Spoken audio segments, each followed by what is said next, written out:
So good morning, everyone. I am Milica Pagan from the Shriver Center. I, along with my Shriver colleague, Andrea Kovac, will be presenting today on what immigrants need to know in the current COVID-19 crisis. Colleagues from the Protecting Immigrant Families Coalition have generously offered their time on this webinar to answer questions in the chat box as Andrea and I are presenting these slides. This is the best information that we have at this time. As we all know, this has been a very difficult crisis for so many, but in particular for communities of color and immigrant communities who have faced disproportionate negative harm from the crisis.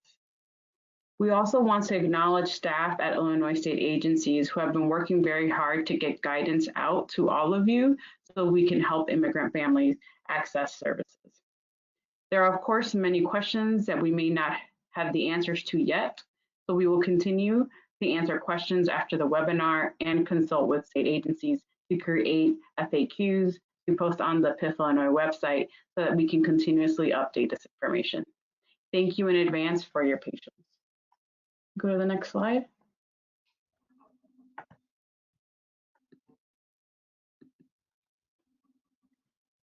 So we also want to let everyone know that we have a new PIF Illinois website, which is protectingimmigrantfamiliesillinois.org, and there you can find more information on the topics we discussed today. Next slide, please. Great, just a couple of reminders. There are over 300 people in the meeting, so everyone will be on mute. Please use the chat box to ask questions. We will be monitoring the questions and will provide time for Q&A. Any unanswered questions will be answered after the webinar and included in an FAQ that will be sent to webinar attendees and posted on the PIF Illinois website. The webinar and a PDF of slides will be recorded and will be provided after the webinar. The webinar will be presented again on April 16th at 10 a.m. in Spanish by presenters from ICER and the Latino Policy Forum. Next slide, please. So today we'll be discussing immigrants and benefits under the new COVID-19 federal laws. We'll discuss a number of benefits, and then we will shift to discussing the public charge test and how it is factored into benefits use during the COVID crisis. We'll then discuss some other relevant policy changes, share some resources, and then have some time for questions. Next slide. Now, we're first going to discuss the 4 economic stimulus programs that the federal government passed recently, particularly the unemployment insurance program, the recovery rebate, emergency paid sick leave, and emergency FMLA expansion. Next slide. Now, for those who may not know, the unemployment insurance program is a federal program that is administered by states that gives people who lose their jobs through no fault of their own payments based on their work history until they can find another job. And in Illinois, it is administered by the Illinois Department of Employment Security. The CARES Act, the federal law that was passed, builds on this existing unemployment program and creates 3 new ones. The first is the Pandemic Unemployment Compensation Program, which gives $600 more per week to anyone receiving payments under the regular unemployment program that existed before this new law, and the new Pandemic Unemployment Assistance Program, which we'll discuss further later, through July 31st, 2020. The second program is the Pandemic Emergency Unemployment Compensation Program, which gives 13 more weeks of unemployment benefits after the regular unemployment benefits run out, which means that folks will have a total of 39 weeks of unemployment. Now, the third program is the Pandemic Unemployment Assistance Program, and that program is for those workers who do not qualify for the regular unemployment program or have already received all the benefits available through the existing regular unemployment program and have lost their job because of COVID-19. So this includes self-employed workers, independent contractors, gig workers, freelancers, workers seeking part-time work, and workers who do not have long enough work history to qualify for regular unemployment benefits. This program expires on December 31st of this year, absent any extensions by the federal government. Next slide, please.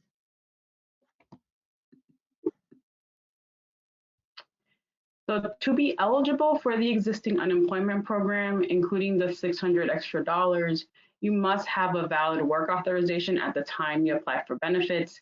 You must also have the valid work authorization throughout the period you're receiving benefits and during the base period, which in Illinois is means within the last year before you applied for unemployment. This means that legal permanent residents, DACA recipients, temporary protected status, refugees and asylees, UNT visa holders, and others that have valid work authorizations can apply for the regular unemployment program. Unfortunately, it's still unclear what the immigrant eligibility will be for the new programs, particularly the program for those folks who would not be eligible for the regular unemployment program. And so as soon as we have more information, we'll be sure to share that. Unfortunately, undocumented individuals who do not have work authorization do not qualify for any of the unemployment programs. Next slide, please. Now, in order to be eligible for the regular unemployment program, along with the extra $600 and the extra weeks of unemployment, you must have earned $1,600 total during your base period, again, within the last year. $440 must have been earned outside of your highest paid quarter, and you must have become unemployed through no fault of your own, including due to COVID-19. If you have been temporarily laid off due to COVID-19, you may be eligible for unemployment insurance if you are confined to your home due to COVID-19 diagnosis, or because you need to take care of a spouse, parent, or child who's been diagnosed, or you've had to leave work due to a child's school's closure. Additionally, you must be able and available to return to work, although this requirement has been somewhat relaxed due to the current economic crisis. The maximum individual weekly unemployment benefit is currently $484, and plus the $600 per week that will be available to individuals until July 31st, 2020. Next slide, please.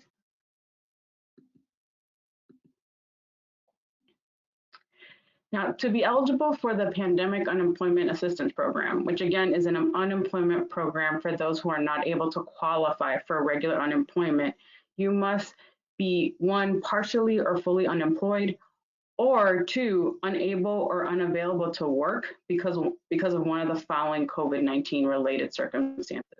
And some of the circumstances include, for example, you or a family member being diagnosed with COVID-19, having to care for a household member who can't attend school or work, or your place of employment has been closed as a direct result of COVID-19, among others listed on the slide.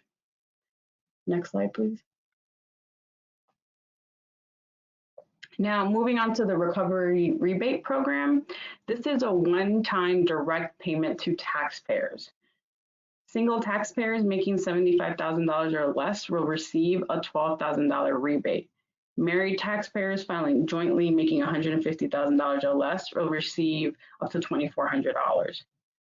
For single taxpayers making above $75,000 and for married joint filers making over $150,000, their rebate amount will be reduced the higher their income level is, and ultimately the rebate will be phased out at $99,000 for single tax filers and $198,000 for joint filers. The rebate amount is based upon the either 2018 or 2019 tax return, and an additional $500 rebate is available per child under 17 claimed as a dependent on the eligible taxpayer tax. Next slide.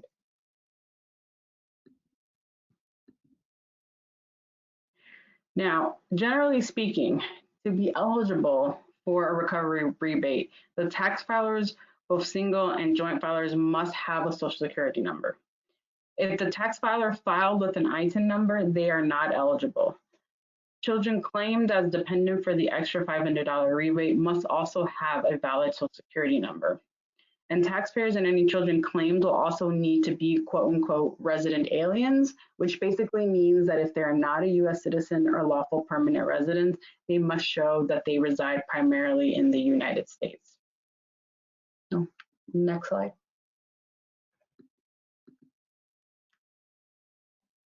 Now, in addition, you must have filed the 2018 and or 2019 tax return or be receiving Social Security retirement or Social Security disability insurance benefits. If you filed a 2018 or 2019 tax return or received Social Security or SSDI benefits, you do not need to apply for the rebate as it will be issued automatically. Now, payment will be deposited to direct deposit into a bank account or a check will be issued. Social Security and SSDI beneficiaries can have payment delivered in their monthly payments. If you did not have to file taxes but are still eligible for the recovery rebate, you will need to just file a simple tax return to get the payment, and you can go to the IRS website for more information. Next slide. Now, the new federal laws also provide for emergency paid sick leave. Under the new laws, certain employers are required to provide a total of 8 hours of paid sick time related to COVID-19. The amount of pay you get is dependent upon the amount you make.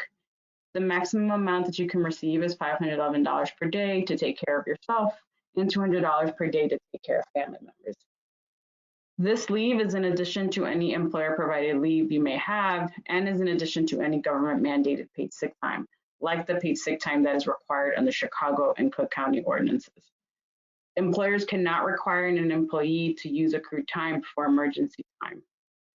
Employers cannot require an employee to find replacement workers. This paid sick leave benefit is effective from April 1st to December 31st of this year. Next slide.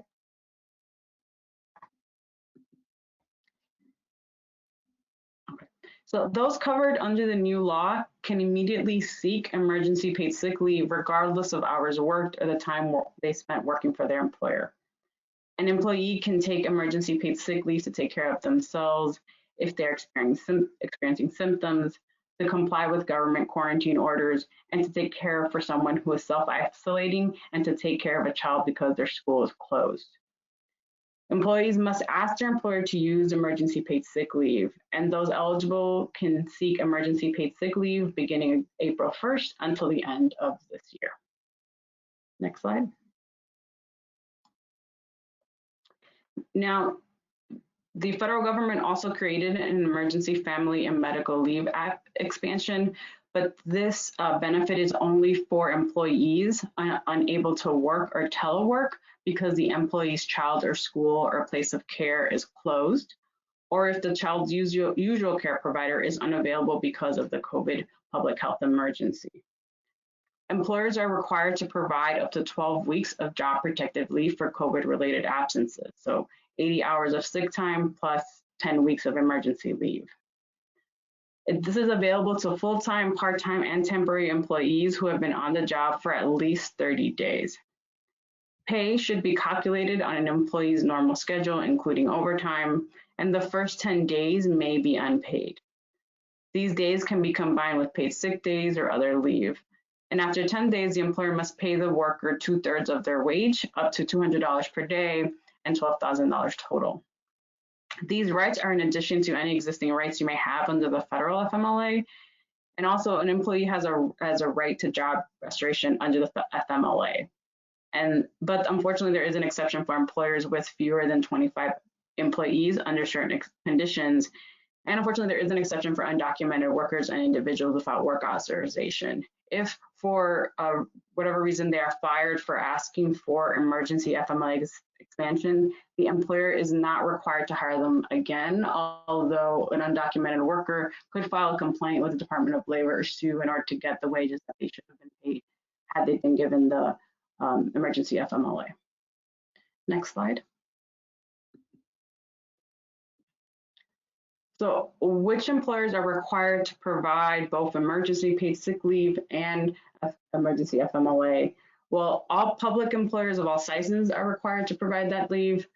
Private employers with fewer than 500 employees are required to provide leave. There's no exceptions for nonprofits. And then businesses with fewer than 50 employees may qualify for exemptions. And then additionally, under the Act, special rules apply for healthcare providers and emergency responders. Employers, including those who are self-employed and gig economy workers, will receive a reimbursement from the federal government for wages provided to workers through a quarterly tax credit. Next slide. Now, employees are entitled to emergency paid sick leave and FMLA regardless of their immigration status. Emergency paid sick leave and FMLA are paid directly to employees by their employers in the same way wages are paid. Now, for the tax credit for those who are self-employed, there's no restriction to access these tax credits based on the type of taxpayer identification number used by the self-employed individual. Generally, no involvement with government agencies is required unless an employee decides to file a claim for violations of the law. Next slide. Now, in terms of the enforcement of these two laws, workers will be protected against retaliation, including job loss, discipline, and or discrimination, and for using their sick leave or FMLA or filing a complaint or testifying in a legal proceeding. But these laws are enforced by the U.S. Department of Labor, which does not ask about a worker's immigration status. And in some cases, an employee can also have the right to sue in court. For undocumented workers and individuals who do not have work authorization, they still are entitled to paid sick leave and FMLA, but if they are fired for asking for paid sick leave and FMLA, as I mentioned before, the employer is not required to hire them once again because they do not have work authorizations. But as I mentioned before, they can file a complaint or sue in court to recover their wages that they are owed for needing to use a paid sick leave or FMLA. Next slide. So we'll move now to talk about SNAP and other nutrition programs. So SNAP, or the Supplementary Nutritional Assistance Program, as folks may know, is administered by the Illinois Department of Human Services. Currently, right now, only 13 IDH offices around the state remain open out of the 75. The department really wants people applying online or by phone, but if you absolutely need to go into an office, that remains possible. There has been no change in immigration status requirements for SNAP, but we really want to stress to the families that families should apply to get help from any qualifying household member, whether that's just children or children of one parent. We know that people are in need right now, and they should get all the help that they need to put food on the table. For people receiving benefits in April and May, you're going to get extra benefits, the maximum for your household size, even if you have income that in most months would cause benefits to be reduced. That should give more money to about half of all SNAP households in the state. There have also been a bunch of other program changes that just make it easier to apply and stay on benefits, so get those applications in right away. Next slide. So Able-Bodied Adults Without Dependents, or ABAWDs, is just an acronym for single adults between 18 to 49 who aren't either working at least 80 hours a month or getting an exemption from working. People in this category can only get SNAP for 3 out of every 36 months. Before the current emergency, people in DuPage County who were ABAWDs lost their SNAP in 2018. People in Cook County were about to lose their benefits in May, and people in most of the rest of the state were going to lose them in July. But from now on until the month after the end of the declared national emergency, these rules will no longer apply, because when government is telling everyone to stay home, they can't tell people to go out and get jobs. So anyone in this category should apply for SNAP. If you were previously cut off in DuPage County, you should reapply. And if you were going to be cut off in Cook County or somewhere else in Illinois, you won't be. Your benefits will continue. Next slide. Now, Pandemic EBT is a new program meant to help families whose kids were getting breakfast and lunch at school, but now are at home because schools are closed. The goal of the program is to get food benefits into people's hands so they can cover the extra cost of providing those meals at home. So how's this going to work? For families already getting SNAP, it's easy. They'll just get more benefits on their link card. Those should show up in the second half of April. They'll be retroactive to a week after school shuts down, and payments will be made in May and June through when school would have ended. For families not getting SNAP, now it's a bit harder.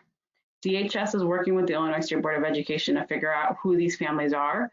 They're families whose kids are either specifically signed up for free or reduced price meals, or they're families whose kids go to schools where the entire school population is automatically eligible for free or reduced price meals. All of CPS schools are in this category. And then DHS will then send those people a letter, and they will have to complete a short application and will get benefits. Since this will take longer, it will likely be May before people get this assistance, but the payment will be retroactive to a week after school ended. Because undocumented children can get free or reduced price meals, and because many undocumented children attended schools where all children are automatically eligible for free or reduced price meals, they will be eligible for these benefits and should not fear applying for them. It's also important to note that people can get these benefits even if they're also picking up meals from their children's schools. They should not hesitate to do both. Families need all the help they can get. Next slide. Now, the WIC program provides additional food along with services like nutrition education and breastfeeding promotion to pregnant mothers, as well as mothers with infants and young children up to age 5. Anyone who meets income guidelines is eligible for WIC, regardless of immigration status. So undocumented people qualify for this assistance. WIC offices are closed, so they're asking people to use their website or phone number to find their local office and then call that office to apply. Caseworkers are answering the phones and will take those applications. WIC benefits do not yet come on a link card, they come through paper coupons. Once an application is approved, those will either be mailed to a recipient or the WIC office will arrange an appointment at an office to go and briefly unpick them all. They're quite safety conscious. They'll even bring coupons out to someone's car, and if you have to go inside the office, it will only be for a few minutes. Next slide. And I'll go ahead and pass it to my colleague, Andrea Kovac. Hi, everyone. The Shriver Center Housing Team has prepared a few slides on information that they thought was most important for immigrant families at this time. At the end of the webinar in our resource section, you'll see a slide for more resources on housing assistance. And of course, please put any questions in the chat box and we will answer them either at the end of the webinar or later in an FAQ by the Shriver housing attorneys. There is currently a statewide ban that stops eviction orders from being carried out, which currently expires April 30th. County courts may also have their own orders, such as Cook County, which currently prohibits enforcement through May 18th. This applies to all eviction orders. This moratorium on executing evictions does not prohibit the filing of an eviction case or a landlord issuing a termination notice.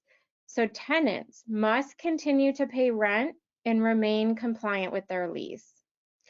The Federal CARES Act prohibits non-payment related evictions and subsidy terminations through July 25th of this year if the property is subsidized through most federal housing programs, including public housing, Housing Choice Section 8 vouchers, project-based Section 8, and low-income housing tax credits, or this property has a federally backed mortgage. So a tip and a reminder for you all, while the federal housing programs continue to have immigration restrictions that are unchanged, the moratorium on evictions for rental properties with federally backed mortgages may benefit immigrants who live in those private market housing units, regardless of immigration status. Again, these protections only delay eviction filings. The CARES Act did provide additional support for various grants that we've listed here. And there were no changes to these programs in terms of eligibility for immigration populations. There are also local initiatives such as the Chicago Housing Assistance Grant Lottery that are open to all people regardless of immigration status, but these funds are currently extremely limited. And in fact, the Chicago COVID Relief Fund is closed as of right now, but it's possible it will reopen, and here is a link. Also, just wanted to note that the mixed status rule from HUD that was introduced last May as a proposed rule is still a proposed rule and has not moved along in the process for those that were following that rule or submitted comments opposing the rule. Now we're going to move into health care and coverage. And again, we're presenting information at a very high level, but feel free to ask any detailed questions in the question box, and we will answer them either at the end of the webinar or later in an FAQ. First, we wanted to provide changes to Medicaid applications during the COVID crisis. Applications can still be submitted online through ABAWD, or if necessary by phone, fax, or mail, but ABAWD is preferable, and I've included the link. Applicants can now give verbal consent by phone to DHS, Department of Human Services, or to a certified enrollment assister, navigator, or certified application counselor to sign and submit an application on their behalf if they cannot access a computer. All new ACA adult applications, so the Medicaid program for those 19 and older, the Medicaid expansion population, are now going to be evaluated to see if they meet criteria to be found presumptively eligible. So you're going to see these letters PE on the next few slides. So presumptively eligible is just what it sounds like. So HFS will assess the application to see if the application meets immigration status and income, and if it does, if the PE criteria is met, then the applicant will be given PE, or presumptive eligibility, Medicaid coverage. Clients will receive a notice at the time of ABAWD registration that confirms that they qualify for PE. And HFS predicts that the majority of applications will actually qualify for PE. The last bullet provides information about how immigrants can get help with their application benefits for Medicaid and other benefits through the ICER-administered Immigrant Family Resource Program, which is a statewide network where staff who are trained on helping immigrants with their public benefits application as well as public charge. I've also listed the Greater Chicago Food Depository hotline number that also can do applications over the phone. So as I said, HFS is really going to try to get most Medicaid applicants found qualified through PE, the presumptive eligibility. And I do want to remind folks that PE might sound familiar because all kids and moms and babies to some extent has already been using presumptive eligibility. If for some reason an applicant is not found to be presumptively eligible and the application has been pending for more than 54 days, the applicant can still request a temporary Medicaid card, also known as a T card. And there's more information on T card on the link that I've listed here on the second bullet. Now, if an immigrant has an emergency medical condition and their application needs to be expedited because of that emergency medical condition that cannot be treated without Medicaid first being approved, you can make those requests through the email that I've listed on the third bullet for expedited approval. For enrollment assisters who have immigrant clients who have had their Medicaid applications delayed over the past several months and waiting for approval, it is in what's known as the backlog. HFS and DHS are going to go back and assess these cases soon to see if these cases can be found presumptively eligible and give the immigrant applicant that PE Medicaid coverage that I've talked about. And again, if the case can't be found to be presumptively eligible, the immigrant applicant is still able to request that T card if their application has been delayed for more than 54 days. And remember, anyone with the PE or the T card is eligible to receive all services that Medicaid covers. For those Medicaid enrollees who are also in Medicaid Managed Care or MCOs, that Client Enrollment Services is online and can process enrollments and any changes. HFS has asked the federal government for permission to auto-assign those new Medicaid recipients to MCOs without an initial choice period to go ahead and get their benefits going. Now, if assigned, a recipient can still change that auto assignment within a 90-day period. The Families First Act mandated that states suspend terminations of Medicaid during the COVID crisis. So what that means in Illinois is that Illinois has ceased all Medicaid terminations due to redeterminations or any other eligibility reason, such as an all kids enrollee turning age 19.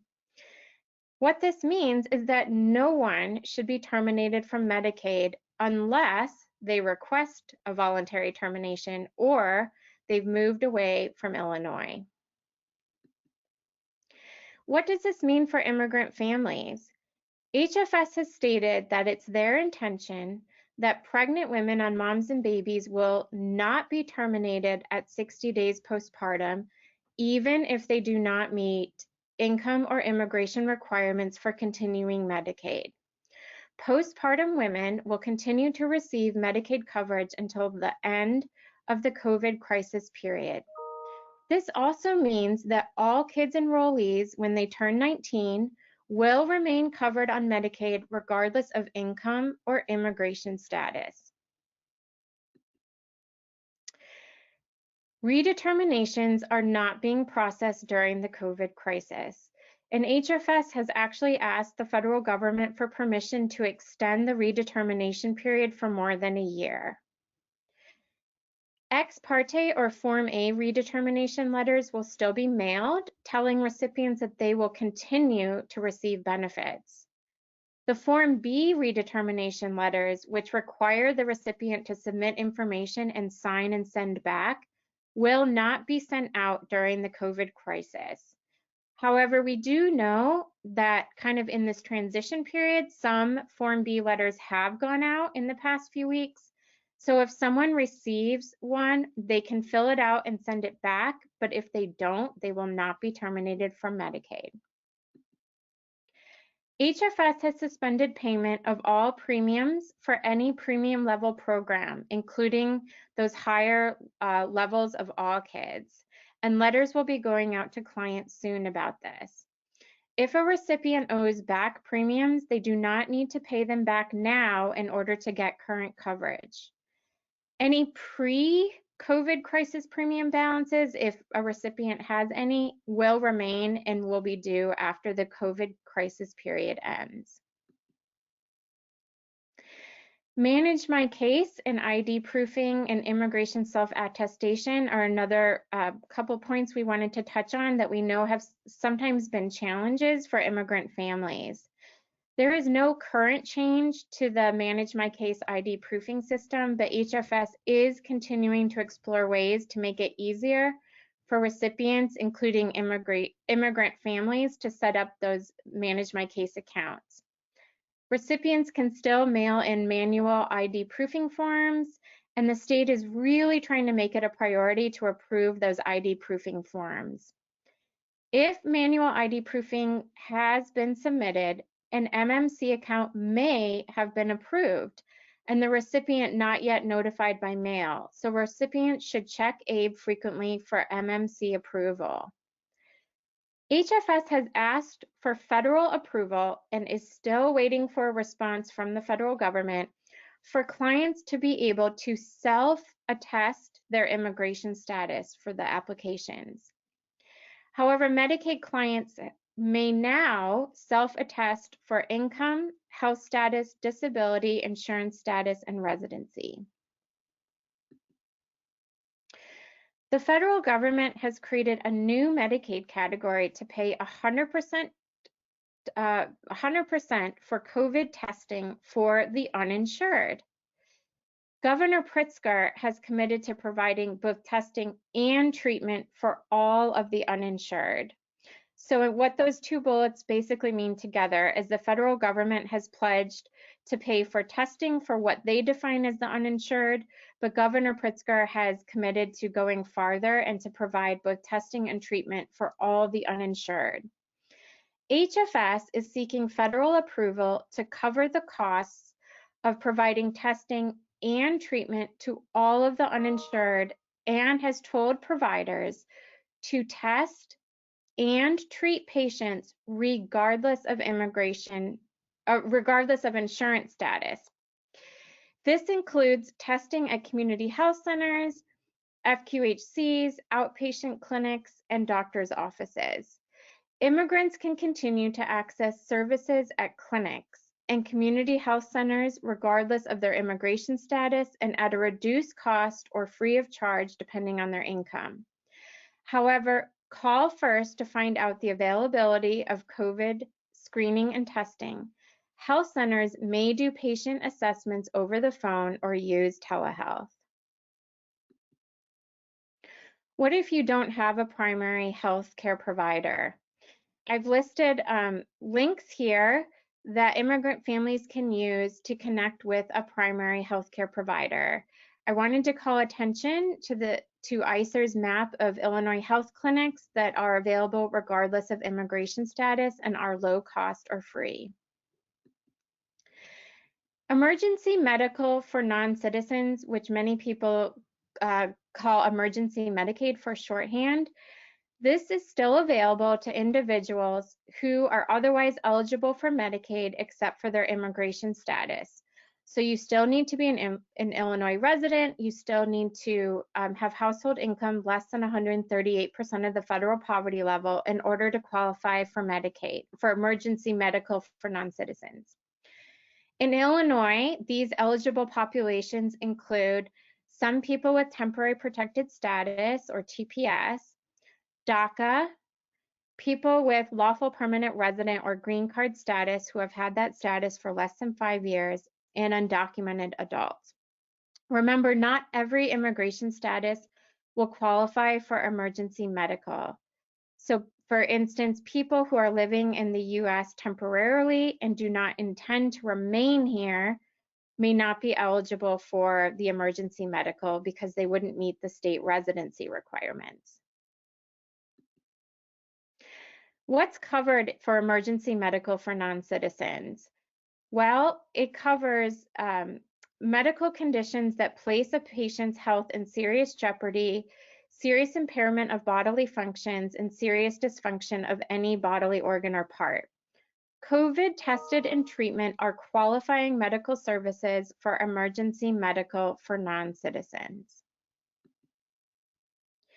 If your family member receives a bill from the emergency room for COVID testing and treatment, unless the treating individual refused to apply for emergency medical when in the emergency room, a first step would be to call the billing office. See if an emergency medical application was submitted, and if not, why not? And if the application was denied by the state, ask why.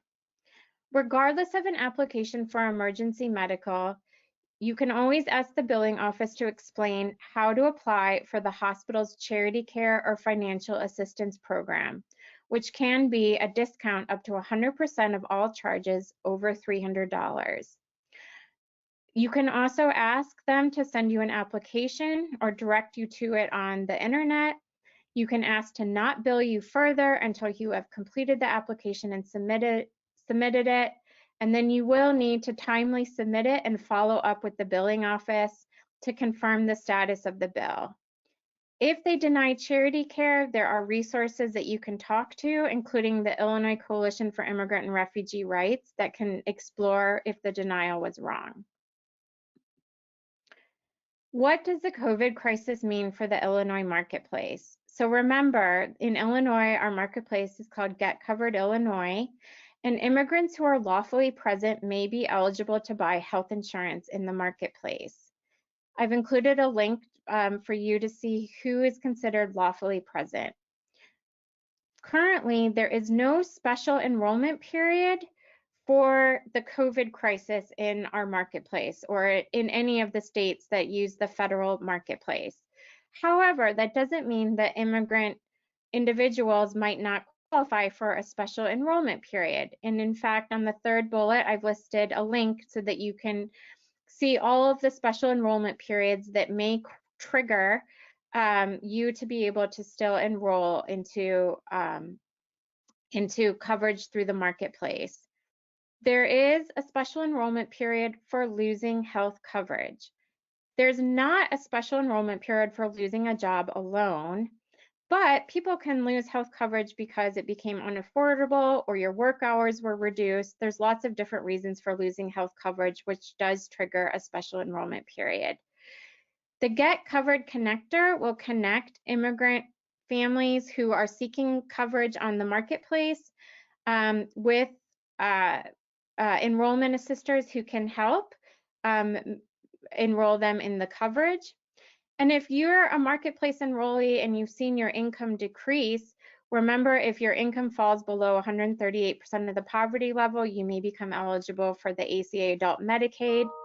And for people that are enrolled in the marketplace coverage who remain eligible for those subsidies, so that's under 400% of the poverty level, reporting the lower income could mean getting a higher premium tax credit or cost sharing reduction. Remember, ACA plans must cover COVID testing without cost sharing, and marketplace plans must cover the 10 essential benefits, which are likely to pay for physician, lab, hospital services that people need while they're being treated for COVID. However, as you might imagine, specific coverage and cost sharing will vary by the plan that you're in. Now we're going to do a very quick explainer of the public charge test and how it is factored into benefits used during the COVID crisis. Because as so many of you on this webinar know, it's not enough for immigrants to be eligible for a program. They're also very concerned as to whether or not public charge affects them and whether or not the specific program they're interested in enrolling in is actually included in the public charge test. So I'm going to do a really quick explainer of the public charge test for those of you who have never heard a presentation on public charge, and then we're going to go right into the benefits and how they're impacted by public charge. So quick explainer, what is public charge? It's a ground of inadmissibility. It's a reason a person could be denied a green card, a visa, or admitted into the United States. So in deciding whether to grant an applicant a green card or a visa, an immigration officer will review all the information submitted by the green card applicant and decide whether that person is likely to become dependent on certain government benefits in the future, which would make them a public charge. And then the legal consequence of that is that the immigration officer could then deny the person admission into the US or deny them that green card or legal permanent residency status. So who is subject to the test? The applicants for a visa abroad are subject to the test. We're not going to focus on them for today's presentation. Visa holders who are applying to extend their visa or change their status within the United States also are subject to the test. Applicants for the green card or legal permanent residency status are subject to the test, and that's the population we're going to spend the most time on. And legal permanent residents who have left the country for more than 180 days could be subject to the public charge test when they seek to re-enter the United States. But those most affected by the test are those living in the United States who are seeking lawful permanent resident status based on a family relationship. So think about my example here is Rosa. She entered the US on a visa. She met and married a US citizen. When she applies for a green card through the family immigration pathway via her spouse, as part of her green card application, she will be assessed under the public charge test. Here are all the categories of immigrants who are not subject to the public charge test.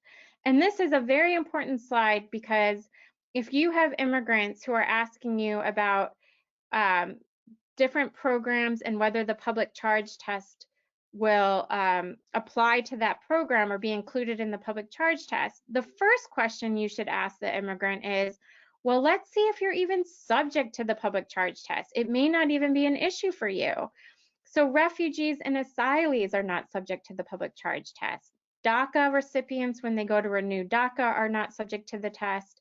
U visa holder, T visa holders are not subject to the test. US naturalized citizens LPRs or green card holders who have no intention of leaving the country for more than 180 days are not subject to the public charge test. So they don't need to consider whether their program usage is going to be implicated by the public charge test if they'll never be subject to the test to begin with. So the public charge test will require immigration officials to look at a range of factors based on what they call the totality of the circumstances test to decide whether that green card applicant is going to be a public charge. So the immigration official looks at the applicant's age, family status, education and skills, health, financial status, and assets and resources. As part of the financial status factor in that test, there are some public benefits which are assessed in the public charge rule, which I've listed here on the left-hand side of the slide. You can see about 9 public benefits are actually included in the test, meaning immigration officials will look at whether the applicant has used, applied for these benefits that are on the left-hand side of the slide. Medicaid has exceptions, however, and those I've included on the right-hand side of the slide. These will need to be reported to immigration officials, but are not actually included in the public charge test. So that includes Medicaid for children up to age 21, which we know in Illinois is the All Kids program. Moms and babies is also excluded. That's Medicaid for pregnant women, including 60 days after the pregnancy ends. Emergency medical for non-citizens, and the other 2 programs I've listed on the right-hand side.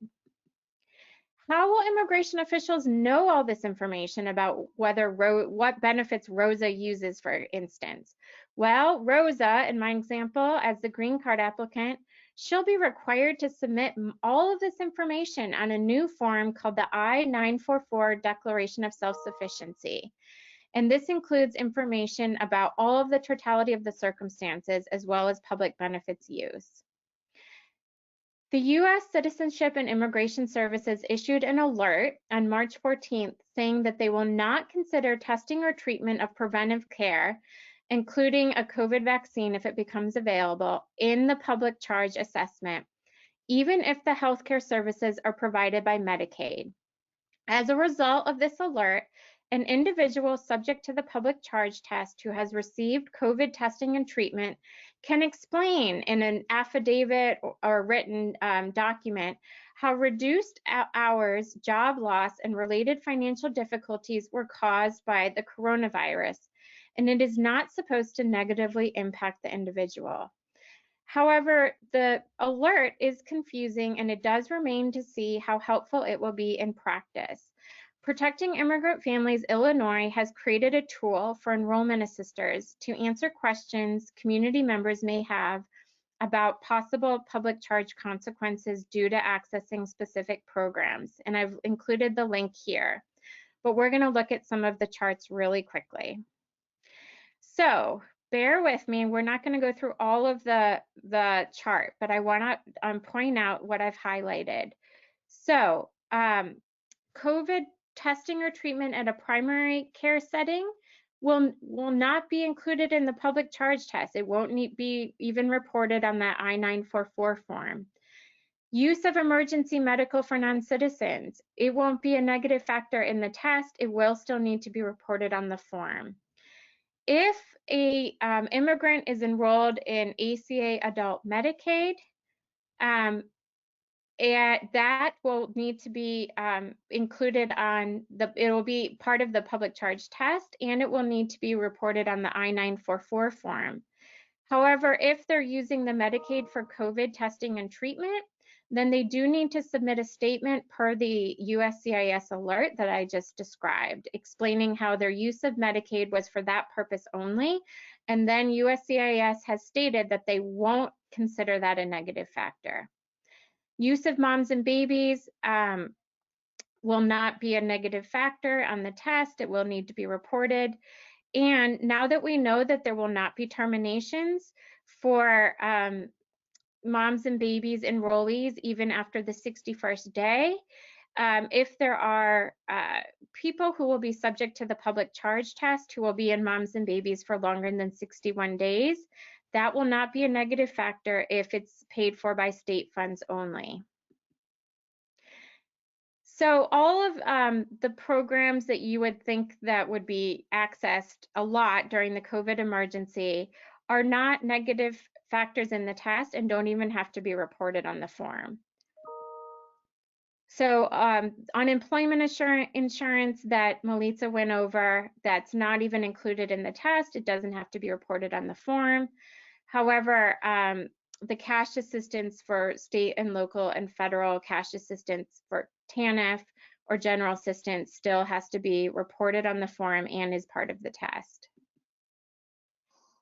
All kids, even if a 19-year-old stays on all kids, is not a negative factor in the test. Federal food stamps are still negative factors in the test. The two new programs that Melissa talked about earlier, the pandemic programs, they are not included in the public charge test and they don't have to be reported on the I-944. Really quickly, other policy changes relevant to immigrants. So we do want to point out that there is federal guidance that's been on out there for a long time. It's not law, however, it's just guidance that recognizes that certain locations, such as health centers, are considered sensitive, such that, except in limited circumstances, immigration agents should avoid or limit enforcement actions at such locations. For those health centers who are on the webinar who wish to take affirmative steps, both internally and externally facing, to protect their immigrant patients, we encourage you to look at the Illinois Alliance for Welcoming Healthcare's website, which I've listed here, and also to ICER's resources on immigration enforcement and COVID, which I've listed here, that are for community members concerned about immigration enforcement. I also wanted to mention, for those of you who have been working with immigrant families who have been very concerned about the Real ID, which set requirements for state driver's license for them to meet in order to be accepted by federal agencies, such as for boarding an aircraft. That Real ID Act compliance with that act has been postponed until October 1st, 2021. So please share that information with your immigrant families. Now, just really quickly, I'm going to go over some resources that we have. They're very extensive, and then we're going to take questions. So here's some just high-level global resources that we wanted you all to be aware of. And remember, you'll get a copy of these slides and a copy of a recording of the webinar. For all of you who work at organizations that are assisting immigrant clients and have not signed up for Help Hub, please sign up for Help Hub. It's a free online community where enrollment assisters can get questions answered about public charge, about all of the public benefits that we've talked about in this webinar. It's free, and I included the link here to register. We've included even more COVID resources, including many that are community-facing and specifically for immigrants. I'm going to highlight Latino Policy Forum and ICER's web pages at the top. We have specific resources for you on healthcare and coverage, including a community-facing website available in 5 languages called Get Care Illinois for individuals who want to learn how to use their Medicaid card or how to get coverage. We have food and nutrition resources, including how to access food pantries near you.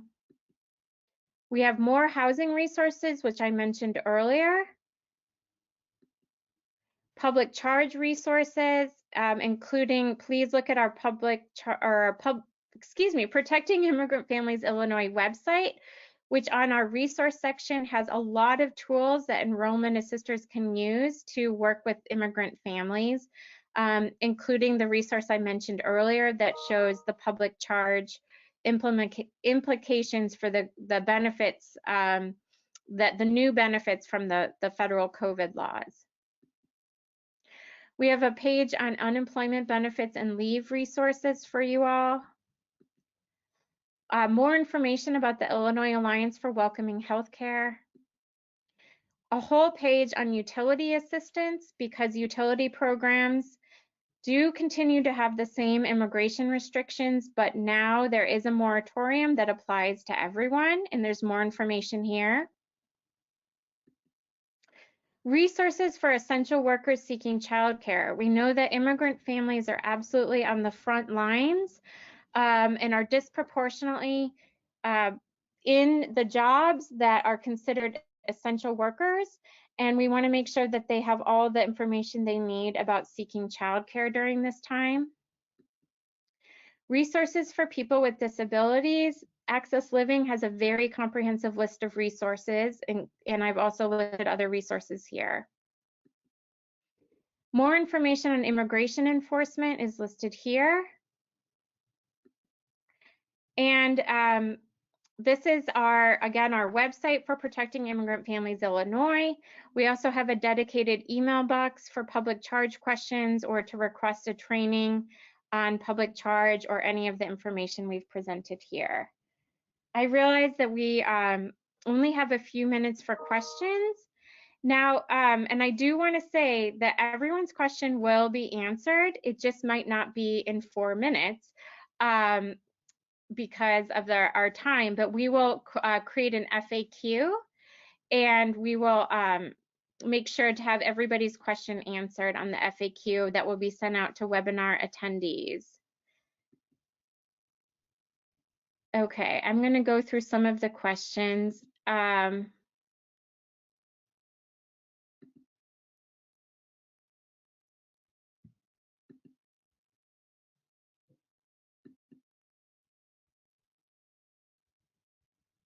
Okay, Melissa, I have a question for you. Can you hear me?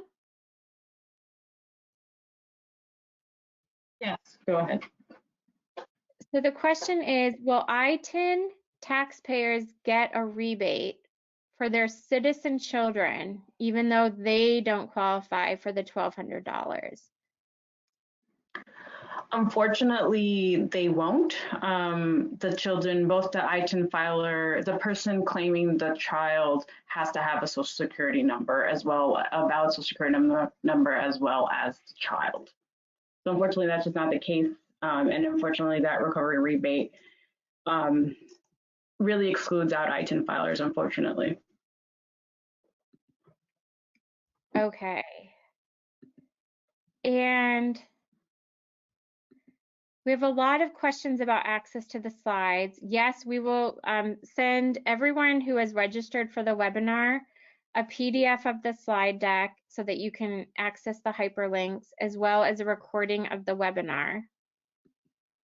And we will also send an FAQ to everyone, but that might not be for a few days because I want to make sure to get to everyone's question. Melissa, for emergency paid sick leave and FMLA, can workers get these benefits if they've already been let go retroactively? I'm thinking about the undocumented workers who don't qualify for UI and now have no income. Yeah, unfortunately, I don't think that that is possible, but I can double check that. But my understanding is that you would have to be currently working, but I can double check because I think there's some exceptions to that. And so it might depend on the particular circumstances. So I think that's better to just answer in a more detailed manner in an FAQ.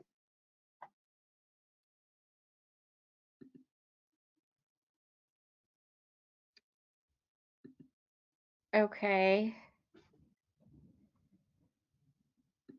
And